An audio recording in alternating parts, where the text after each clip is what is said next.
ছাড়া কখনোই জান্নাতে যাওয়া সম্ভব না। বুখারী শরীফের প্রথম হাদিসটা কি আছে? ইয়েমেনের একজন শায়েখ একদিন বক্তব্য দিচ্ছে, একটা শিক্ষকদের প্রোগ্রাম, ওনাকে ওস্তাদুল আসাতিজা বলা হয়। তো বক্তব্য রাখতে রাখতে হঠাৎ করে পিছনের দরজা দিয়ে একজন কোরআন আসছে। শায়েখ তখন বলছেন যে মানে একজন শিক্ষক এখান থেকে উঠে দরজাটা খুলতে যাচ্ছে। তো শায়েখ ওই ব্যক্তিকে দেখে বলছেন যে দাঁড়ান, আপনি কই যাচ্ছেন? লোকটা বলছে যে বাইরে থেকে একজন কোরআন আসছে দরজা, ওই দরজাটা খুলে দিতে যাচ্ছে। শায়েখ তাকে বললেন, আপনি কি শুধু দরজা খুলতে যাচ্ছেন?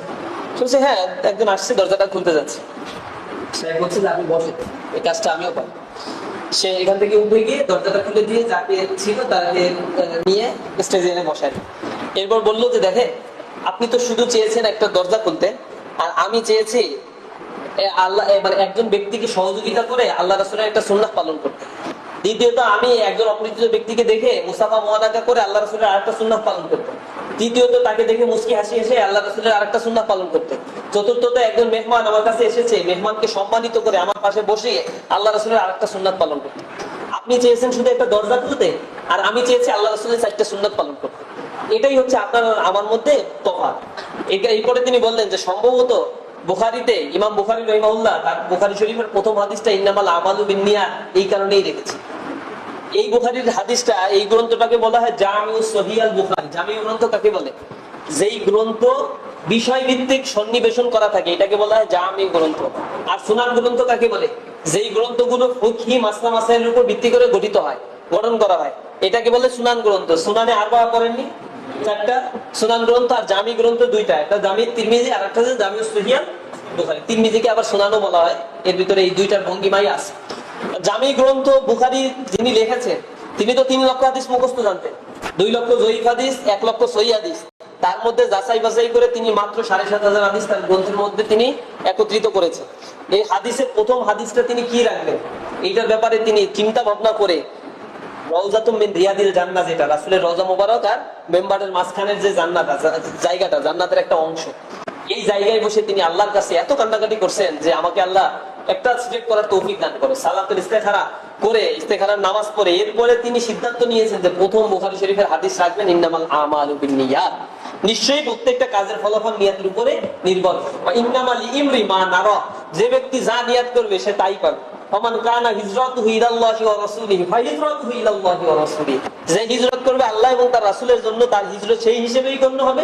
ওমান কানা হিজরাতুহু ইলা সাওয়াবিদ দুনিয়া আও ইমরাতিন ফাহিজরাতুহু আলা মা হাজারা ইলাইহি, যে ব্যক্তি হিজরত করবে কোনো নারীকে পাওয়া কেন কিনছো, সে বলবে আমার মা খুশি হবে এই কারণে কিনবো, এটা বলে না।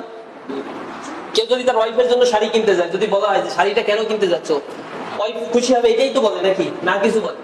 ঈদে শাড়ি দিলে ছেলে মেয়ে খুশি হবে, বাবা মা খুশি হবে, কাপড় কিনে দিলে, এই জন্যই তো আমি এইগুলো কিনে দেই মানুষ। এইটা বলাও শিরকের মতো, এটা বলা যাবে না।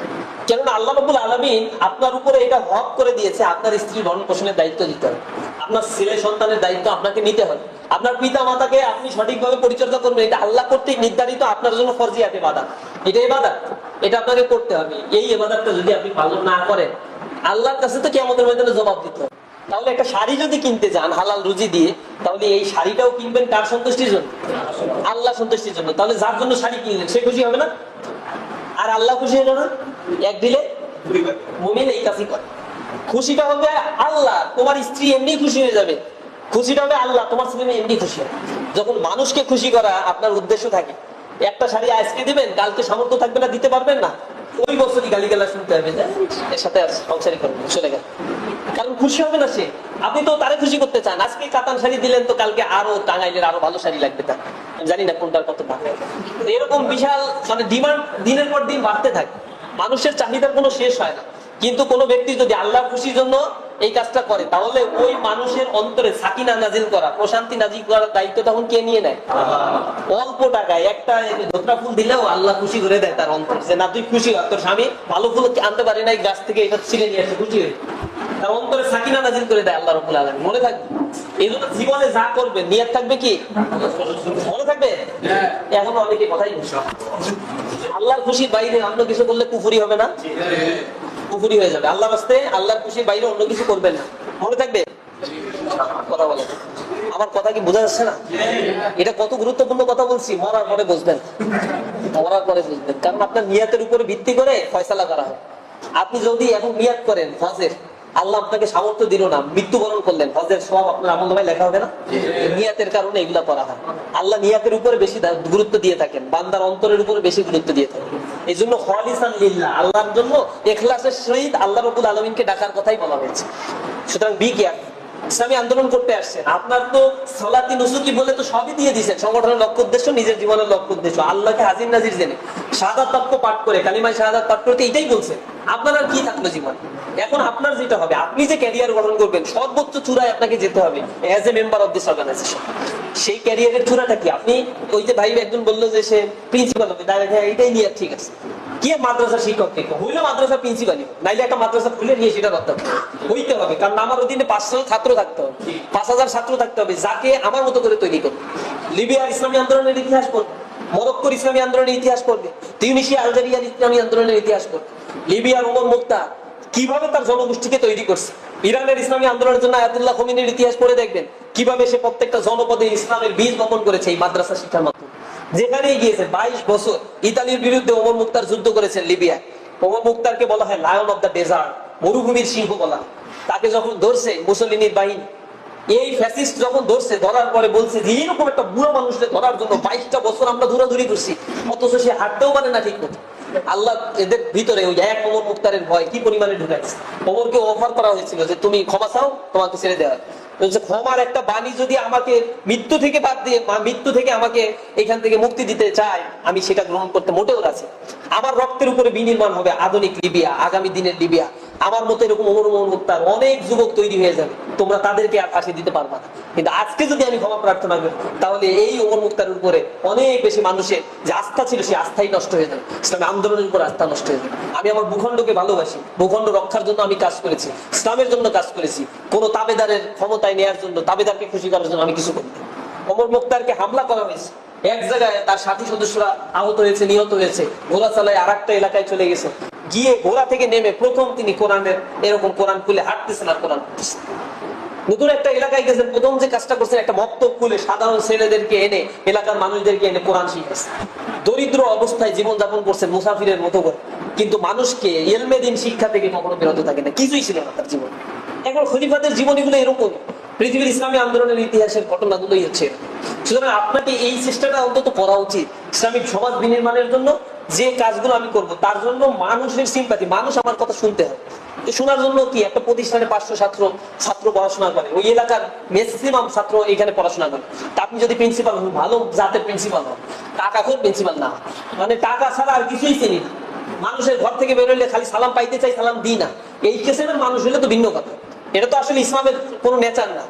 এর মধ্যে অহংকার আছে, রিয়া আছে, এর কোনো আমলই কখনো। প্রিন্সিপাল হবে, সবার সাথে মিশবো, মানুষের সুখে দুঃখে সাথী হন। ড্রেন পরিষ্কার যেমনি ভাবে করবো, মসজিদের মেম্বারও সেমনি ভাবে রক্ষা করবো।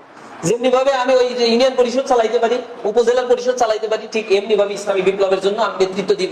রাস্তাঘাটে থাকবো মানুষের সাথে, এর নামই তো নেতা। এই নেতাটা হওয়ার জন্যই চেষ্টা করা। আমাদের অধিকাংশ প্রিন্সিপাল দরবেশ বাবা সাইজে এরকম একটা ঘোমটা পরে হাঁটবে, এদিকে দিতে হবে। রাসূলের জীবনী তো পাগড়ির ঘটনা শুনছি, ঘোমটার ঘটনা খুব কম শুনছি। আল্লাহ রাসূলের জীবনীতে টুপি পড়ছে, এই ঘটনাও সহিহ হাদিসে খুব কম পাওয়া যায়। হ্যাঁ, তিনি একটা যুব্বা পড়ছেন, এইটা বোঝা যায়, এইটা বোঝা যায়। আল্লাহ রাসূল তো মানুষের সহযোগিতা সবসময় দূরে করে, আর আমাদের মাদ্রাসার প্রিন্সিপালটা করে রাখে। মানে একটা ভাবসাবের অস্থির অবস্থা, সালাম দিতে হবে তারে, কখনো সে ডেলিভারি দেবে, সে দেয়, কারে দেয় জানেন? সোর বাটপার দুই একটা এমপি মন্ত্রী যখন যাবে, চেয়ার ছেড়ে দিয়ে সালাম দেবে, ভালো মানুষের ওনারা সালাম দিতে চায়। এই হচ্ছে আমাদের আলেমদের অবস্থা। চরিত্র পাল্টা ফেলতে হবে। এই চরিত্র পাল্টানোর জন্য এই যে ফাজিলে যে কয়েকজন পড়েন, বড় বড় আলেম হয়, নিবন্ধন দিয়ে ঢোকেন, ঢোকার পরে প্রশাসনিক দক্ষতা অর্জন করেন, কোন মাদ্রাসার প্রভাষক পোস্টে ঢোকেন, ঢুকে দক্ষতা অর্জন করে একটা মাদ্রাসা প্রতিষ্ঠা করে ফেলবেন, ওইখানে ভিত্তি তৈরি করবেন, গণভিত্তি তৈরি করবেন, মানুষের জন্য খেদমত দেবেন। কারণ আপনি চিন্তা করবেন যে আমি ইসলামী আন্দোলনের জন্য কাজ করছি। আমাদের সাতক্ষীরা এই যে অধ্যক্ষ আব্দুল খালেক হুজুর মারা গেল না, অধ্যক্ষ খালেক সাহেবের জানাজায় কি পরিমাণে ঢোক এসে দেখছে। ওইখানে আমাদের যে মুহাদ্দিস হুজুর এখন নমিনি, উনি হচ্ছে দরবেশ বাবা ওই এলাকার। ওনার বাসায় এখনো যে এই যে সকালবেলা না, এখন যে দেখবেন 60-70 জন লাইন দিয়ে আছে শুধু পানি ফু দেওয়ার জন্য, অথচ জামাতের সে ওইখানে দায়িত্ব পালন করে, ওইখানে আমিরের দায়িত্ব পালন করছে। এত পপুলারিটি তার, মানুষের সুখে দুঃখে পাশে চলে যাচ্ছে। পুলিশ ধর্মে সেই ভয়তে ময়দানে যাবে না এরকম না, সাতক্ষীরার ময়দানে যে থাকে, পুলিশ আসছে তাতে কি হয়েছে, গ্রেফতার করলে করো, কিন্তু পুলিশ গ্রেফতার করার সাহস করতে পারে। রিয়াসাত মৌলানাকে গ্রেফতার করতে গেছে ওই এলাকা থেকে হাজার হাজার হিন্দু খুন্তা কোদাল নিয়ে রাস্তায় নামছে, যৌথ বাহিনীকে ব্যানিশ করে দিল। রিয়াসাত মৌলানা এরকম সেনাবাহিনীর